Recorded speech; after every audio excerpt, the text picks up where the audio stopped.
প্রিয় দর্শক, স্বাগত জানাচ্ছি সমদ্বীপ টিভি থেকে। যুক্ত আছে আমি সাইদ মুহিন। আমরা এই মুহূর্তে উপস্থিত আছি গুপ্তছড়া ফেরিঘাট। আপনারা দেখছেন ইতিমধ্যে ফেরিঘাটে ড্রেজিং এর কাজ চলমান রয়েছে। সন্দ্বীপের ফেরিঘাটের যে একটি বড় অসুবিধা সেটি হলো ড্রেজিং। ইতিমধ্যে অনেক দিন ধরে ড্রেজিং বন্ধ ছিল। এখন গত এক সপ্তাহ আগে ড্রেজিং এর জিনিসপত্র আসলেও গত পরশু দিন থেকে ড্রেজিং এর কাজ চলমান রয়েছে। আপনারা দেখছেন এই যে ড্রেজিং এর কাজ পুরোদমে এখন চলমান রয়েছে। সন্দ্বীপবাসীর যে একটি দাবি, ড্রেজিং যেন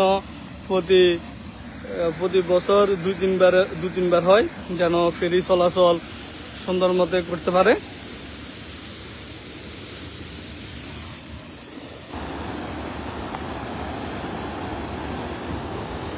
আমরা আপনাদেরকে একদম কাছ থেকে দেখাচ্ছি ড্রেজিং এর কাজগুলা।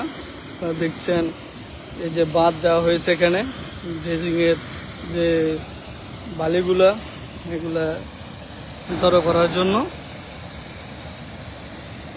তো দেখছেন বিশাল একটি জায়গা জুড়ে এই যে বাঁধ দেওয়া হয়েছে উঁচু করে।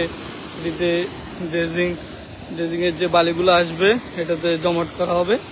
আপনারা দেখছেন এই যে বিশাল দূর থেকে এই যে ড্রেজিং এর পাইপ লাগানো হয়েছে।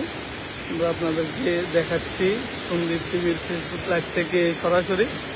এই যে বিশাল একটি লাইন ধরে যে বালিগুলো আনা হচ্ছে, এগুলা এনে এখানে ডালা হচ্ছে।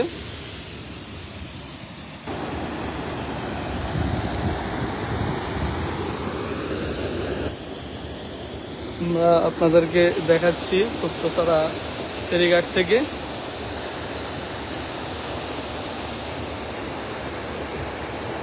ইতিমধ্যে স্পিড বোট যাতায়াত রয়েছে, সেই যাতে মালাবোটগুলো এসে পৌঁছেছে চট্টগ্রাম থেকে। আপনারা